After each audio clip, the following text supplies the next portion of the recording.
Kalau saya di kampus itu kurang aktif di organisasi gitu. Jadi kalau misalkan saya yang kurang aktif aja bisa gitu ya bekerja di sebuah perusahaan, apalagi yang aktif gitu.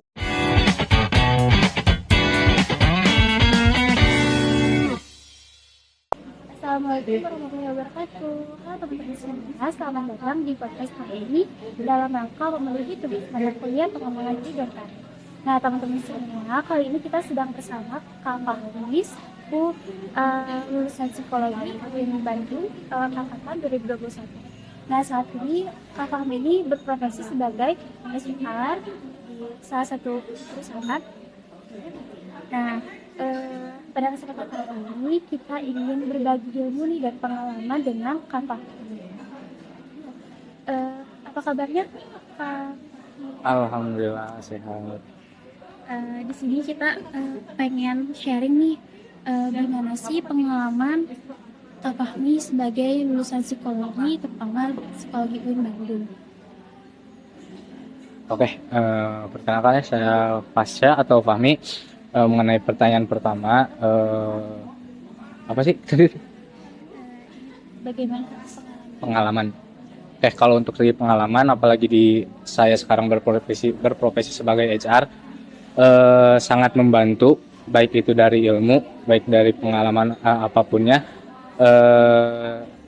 Untuk cerita sedikit tentang saya, kalau saya di kampus itu kurang aktif di organisasi gitu. Jadi kalau misalkan saya yang kurang aktif aja bisa gitu ya bekerja di sebuah perusahaan, apalagi yang aktif gitu. Jadi dari pelajaran psikologi juga sangat relevan, sangat sejalan juga dengan profesi HR yang saya jalani. Apa aja sih pengalaman-pengalaman atau ilmu-ilmu yang didapatkan di fakultas yang terpakai di dunia kerja. Salah satunya apalagi di bidang HR itu psikotes. Karena di dunia kerja itu untuk menempati posisi HR itu bukan hanya psikologi aja, tapi manajemen SDM itu bisa jadi HR, terus hukum juga bisa jadi HR, dan jurusan-jurusan lain pun bisa jadi HR. Cuman yang membedakan dan yang kayak nilai plus dari kita itu sebagai lulusan psikologi itu, kita tahu administrasi psikotes kayak gimana dan scoringnya itu kayak gimana. Dan yang paling utama sih, yang paling penting menurut saya dari segi pengalaman belajar di psikologi UIN dan dibawa ke dunia kerja itu cara komunikasi dan memahami orang. Karena kan setiap karyawan tentunya beda-beda juga ya karakteristiknya, cara bicaranya, culture-nya. Jadi itu sih yang sangat membantu gitu dari pengalaman dari pelajaran psikologi UIN ke dunia kerja. Jadi sangat bermanfaat gitu. Dan banyak sekali hal-hal yang diterapkan gitu dari Baik, kemudian bagaimana studi psikologi itu membekali dan juga membantu kakak dalam mempersiapkan karir mulai saat itu gitu. Oke, tadi udah terjawab juga sedikit ya, dari segi ilmu psikologi itu sangat membantu sih, apalagi kita nanti di semester atas itu kan belajar PD1, PD2, PD3, yang dimana di situ kan belajar interview, psikotes juga kan, psikotes kepribadian atau psikotes apa ya, kayak kepintaran, IQ dan lain-lain itu. Nah, di dunia kerja pun rata-rata untuk proses rekrutmen itu selain interview kan kita pelajari ya. Jadi kita udah tahu trik-triknya seperti gimana, cara dasarnya. Ada psikotes juga. Psikotes juga sebenarnya kita kan pelajari gitu. Jadi untuk bekal ke jenjang karir sih menurut saya untuk lulusan psikologi itu punya nilai plus lebih gitu. Karena kenapa? Kita mempelajari psikotes. Nanti di psikotes sama perusahaan otomatis kan kita udah tahu nih cara pengisiannya seperti gimana. Terus juga mungkin kalau misalkan kayak FRT, YST kan itu tentang IQ ya. Kita juga udah terbiasa ngisi seperti ini gitu. Jadi itu merupakan nilai plus dari lulusan psikologi untuk memulai jenjang karir di dunia pekerjaan. Tapi tentunya di dunia pekerjaan bukan berarti lulusan psikologi harus menjadi HR. Enggak. Banyak kok teman saya yang jadi sales, banyak. membuka usaha. Kalau kalian tahu di depan UIN itu ada Alibaba, itu teman saya. Itu terus juga di Cipadung atas ada Alibaba juga, itu teman saya. Jadi bukan berarti yang lulusan psikologi harus menjadi HR, enggak ya. Yang namanya rezeki kan di sisi lain udah ada yang atur. Cuman bukan jadi patokan juga kalau misalkan ternyata kita sebagai lulusan psikologi harus menjadi HR, harus menjadi psikolog, enggak juga sih itu. Takutnya emang bukan fashion dari segi psikologi klinis, bukan fashionnya juga di psikologi Pio gitu kan, bisa di psikologi bencana. Bukan hanya terpakai di dunia kerja sih untuk ilmu psikologi ini menurut saya, tapi dari dunia keseharian, dari dunia kita nge-treat manusia pun sangat berguna menurut saya. Berarti untuk jurusan psikologi ini tuh luas gitu ya cabangnya. Luas, nggak terpaku ke itu sih intinya gitu. Soalnya kan kalau di dunia kerja ya, kalau udah terjun di dunia kerja, nggak semua jabatan itu ada kualifikasi khusus untuk jurusan. Contoh lah kayak sales kan itu lulusan SMK pun bisa gitu kan. Jadi kalau misalkan ternyata kita punya bekal ilmu psikologi, tapi kita tertarik untuk bergerak atau bekerja di bidang sales, ya kita mainin psikologi konsumennya, kita mainin psikologi komunikatifnya gitu. Kita bagaimana caranya ngakalin biar si konsumen tertarik dengan produk kita. Sebenarnya kepake semua sih psikologi itu gitu. Karena kan psikologi emang mempelajari manusia antar manusia gitu. Jadi bukan hanya kita fokus ke, waduh saya nggak lulusan psikologi, nggak jadi HR, saya merasa gagal, ya nggak juga. Teman saya banyak kok yang sukses gitu, jadi pembisnis, bahkan ada yang jadi ketua KNPI Kota Bandung gitu. Jadi banyak juga sih, bukan hanya terpaku pada satu profesi gitu. Karena sejatinya kita dapat ilmu itu kan yang penting bermanfaat, bukan buat kerja gitu. Yang penting bermanfaat, kan 3 amalan yang nggak bakal putus di akhirat itu kan ilmu yang bermanfaat salah satunya gitu. Jadi ilmu yang bermanfaat ini bisa kita terapkan ke sosial kita gitu. Enaknya psikologi itu gitu.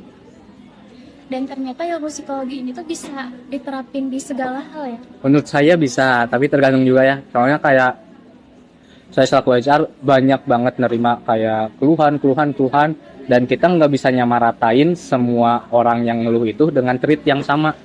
Karena beda-beda, ada yang orangnya itu harus kayak disanjung-sanjung dulu baru dikasih masukan, ada juga yang langsung to the point, beda-beda. Itulah menurut saya ilmu yang sangat berguna.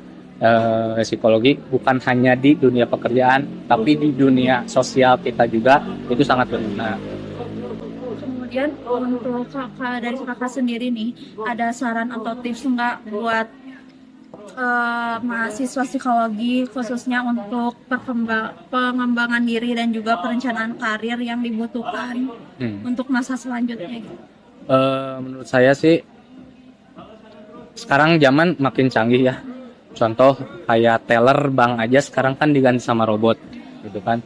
Terus pom bensin aja yang tadinya kita butuh setiap pom ada orangnya, sekarang kan bisa bayar dulu baru diisi sendiri gitu. Nah, untuk saran atau masukan untuk karyawan yang nanti bakal menghadapi dunia kerja selanjutnya, ikut menyesuaikan dengan teknologi yang maju aja. Soalnya contoh lah, pas zaman saya lulus itu yang membedakan antara untuk masuk ke jalur HR ya, pekerjaan HR, kan di HR itu paling banyak kalau misalkan kalian lihat di loker-loker itu, kalau nggak lulusan MSDM, manajemen sumber daya manusia, psikologi, hukum, itu untuk perusahaan-perusahaan besar. Tapi kalau untuk perusahaan kecil tuh kadang akuntansi pun dimasukin ke HR karena ngerangkap jabatan staf keuangan dan staf HR, itu untuk perusahaan kecil gitu. Jadi kita punya 4 saingan nih, 3 saingan untuk lulusan. Untuk kita kalau misalkan ini kan fokusnya di PIO ya, kalau misalkan kita fokus pengen jadi HR, kita punya 3 saingan jurusan nih. Apa yang bisa membedakan kita dengan jurusan lain? Tentunya jurusan lain pun mempunyai plus minusnya. Hukum mempunyai plusnya, tahu mengenai hukum-hukum di Indonesia ketenagakerjaan gitu kan. MSDM tahu cara penempatan sumber daya manusianya kayak gimana, nge-manage SDM-nya kayak gimana. Akunting untuk staf akunting yang merangkap sebagai HR, dia bisa plusnya punya perhitungan pembiayaan finance lah dia. Nah, kita keuntungannya apa? Kita plusnya apa? Dulu pas zaman saya itu keuntungan kita atau nilai plus kita dibanding jurusan lain tuh psikotes. Namun sekarang pada zamannya psikotes tuh sekarang banyak yang online. Orang lulusan SMA pun kalau misalkan dia anaknya owner yang punya perusahaan, ya udah kamu jadi HR aja, pesen psikotes, web psikotes, ya udah tanpa dijelaskan pun udah ada hasilnya, tanpa dijelaskan kayak harus ngisi ini ya kan. Sekarang nanti kalau misalkan PD suka ngejelasin cara ngisinya gini. Kalau di website kan bisa dijelasin sama video atau apa, hasilnya pun scoringnya pun udah dilaksanain sama websitenya. Jadi dia cuma nerima hasil, ini hasilnya gini.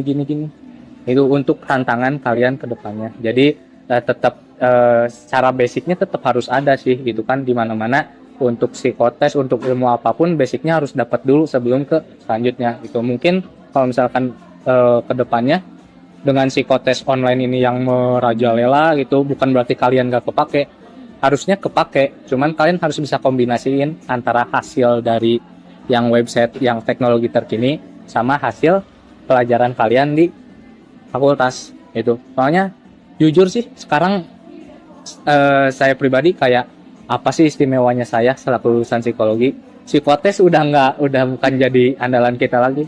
Soalnya kayak kalau misalkan perusahaan gede emang biayanya mahal ya, tapi kalau untuk perusahaan gede ya why not, tinggal pesen paket setahun bisa dipakai apapun, ya udah.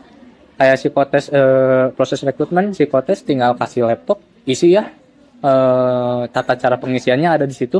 Nanti kalau misalkan udah tinggal submit, tinggal hasilnya, udah segampang itu sekarang tuh ya. Jadi kita kalau misalkan dasarnya kita nggak, takutnya kalian mikirnya kayak psikotes gak perlu dipelajari terlalu dalam, ya salah juga gitu. Soalnya ya yang membedakan nanti kalian sama orang lain tuh, kalian ada ilmunya, orang lain hanya nerima hasil dari website atau aplikasinya aja gitu sih. Kami kita banyak lihat video-video gitu ya, dan thread yang bahas tentang lulusan UIN itu katanya nggak usah mencetak lagi mahasiswa yang nggak usah mencetak lagi lulusan gitu ya. Karena katanya lulusan UIN tuh susah untuk mendapatkan kerja, dan ternyata komentarnya itu banyak sekali yang pro gitu terhadap pendapat itu. Menurut kami sendiri, apakah lulusan ini atau alma mater gitu, universitas itu berpengaruh terhadap kemudahan kita untuk mencari pekerjaan atau profesi atau saya sendiri selaku HR, saya kan yang menghandle semua proses rekrutmen ya.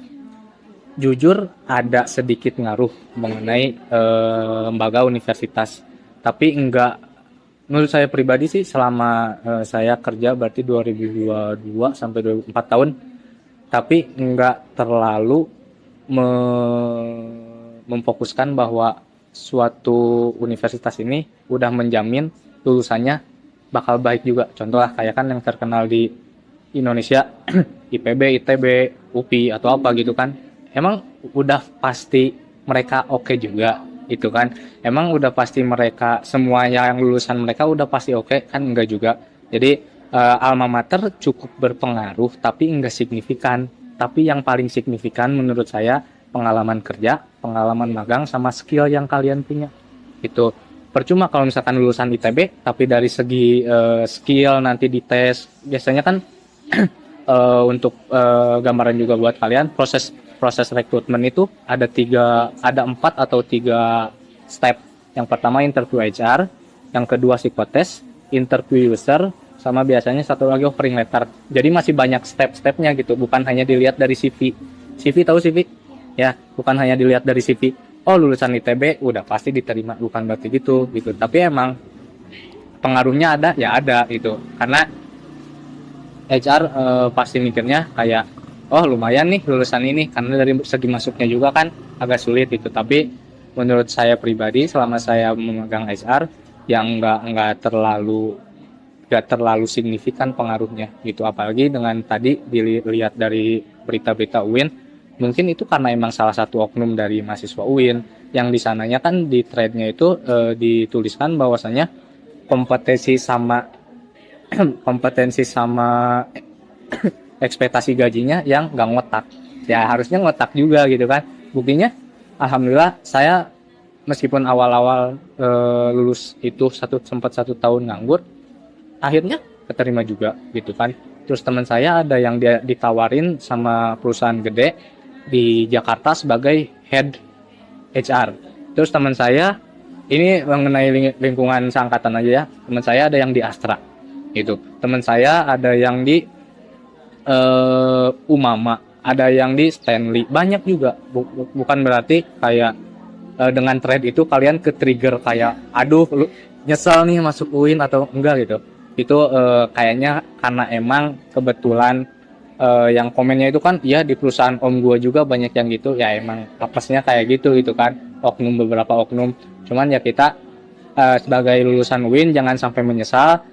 Ya tugas kita cuma membuktikan bahwasanya skill yang kita dapat sesuai dengan ekspektasi yang kita harapkan gitu. Kadang kan apalagi fresh graduate nih yang saya sering interview, yang saya sering rekrutmen tuh kayak belum ada pengalaman apa-apa, pas ekspektasi gaji ya nggak seberapa Pak, 5 juta gitu kan, padahal UMK-nya 4,7. Ya kita harus ngotak juga di situnya gitu. Jadi buat masukan juga kalian semua, kalau misalkan ada kesempatan magang yang berkaitan dengan HR, itu jadi nilai poin plus untuk nanti di CV kalian gitu ya. Kalau misalkan kalian masukin organisasi bla bla, ada yang bilang kan, Dita tetangga saya pernah bilang kalau misalkan gak masuk organisasi apapun susah mendapatkan kerja. Saya kupu-kupu banget sumpah. Kalau misalkan adik kelas atau kakak kelas, kan saya tahun 2017 angkatan, kalau misalkan kalian nanya angkatan 2016 atau 2018, tanya Kang Fasya, gak bakal ada yang tahu. Soalnya saya sekupu-kupu itu. Rumah saya Ciparai, pulang malam di begal gitu kan. Jadi saya benar-benar kupu-kupu ya. Nggak terlalu ngaruh juga sih. Dan saya pun kalau misalkan screening CV, lihat pengalaman organisasi jarang dilihat saya pribadi. Bukan berarti kalian jangan ikut organisasi ya, boleh banget gitu ikut organisasi, tapi jangan jadi patokan bahwasanya aduh kalau nggak ikut organisasi kita bakal susah dapat kerja. Enggak juga gitu. Kalian organisasi bagus, dapat relasi gitu. Tapi kalau misalkan kalian mikirnya kayak Dita misalkan kedepannya nanti pulang pergi Ciparai, mana cewek lagi gitu kan, harus ikut organisasi kan biasanya after kuliah ya gitu. Jadi ngeganggu pulangnya rawan atau apa. Jadi Dita kayak kepikiran, aduh gimana ya, maksain organisasi atau keselamatan. Ya menurut saya sih lebih baik keselamatan gitu. Bukan hanya kerja itu bukan terpaku ke organisasi menurut saya, tapi dari skill yang kita dapatkan gitu. Jadi dan ya pesan juga buat kalian semua bahwasanya ilmu psikologi itu bukan 100% ilmu yang di psikologi gak bakal 100 gimana ya, di dunia kerja itu bukan hanya ilmu psikologi yang dibutuhkan gitu. Jadi masih banyak ilmu yang harus dipelajari itu gitu. Kayak contoh edabu, tahu edabu gak? Enggak ya, karena bahasa sastra. Kayak ngurus BPJS kan itu gak dipelajarin di psikologi, tapi itu salah satu tugas HR. Jadi pas kalau kalian udah bersiap menghadapi dunia kerja, banyak belajar lah, kayak dari segi download Glints, tahu Glints? Aplikasi cari kerja. Dan di situ cari lowongan HR, kualifikasi kerjanya sama job desk kerjanya apa aja yang belum kalian pelajari. Banyak kok sekarang di YouTube aja ada tutorial edabu gitu aja. Terus tutorial pendaftaran BPJS Kesehatan, tutorial PPH 21. Sebanyak itu yang gak dipelajari di psikologi, tapi bakal ada di dunia HR. Jadi bukan berarti kalian mentang-mentang sebagai S1 udah cukup belajarnya. Enggak, masih banyak ilmu yang gak dipelajari di fakultas dan bakal kepake di dunia kerja. Jadi sebenarnya balik lagi sama diri sendiri ya. Betul. Kalau lihat dari situ sih kayaknya ya kan di bawahnya ada skill nggak sesuai tapi ekspektasi gaji, ya itu mah emang apesnya gitu ya. Oknumnya emang nggak ngotak aja, nggak riset dulu lah gitu kan. Kayak harusnya riset, oh pasaran gaji di kota Bandung berapa nih. Tapi kan di kota Bandung juga ada perusahaan gede, ada perusahaan kecil. Makanya harus diriset dulu sebelum apply itu, perusahaan ini di bidang apa, perusahaannya bergerak di bidang apa, perusahaannya sebesar apa, baru kita di situ nyesuaiin gaji kita gitu.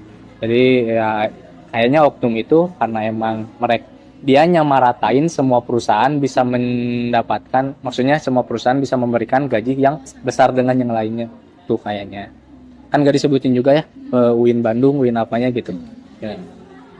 Dan faktanya banyak juga kok temen aku yang di Astra, terus di Halbe, di make up tuh apa ya, pokoknya banyak lah, di Jakarta juga banyak. Jadi bukan berarti suatu jaminan sih mengenai alma mater mah. Tapi kalau misalkan ditanya ada pengaruhnya, tentu ada, tapi nggak signifikan bagi saya pribadi. Baik, mungkin cukup sekian podcast kami.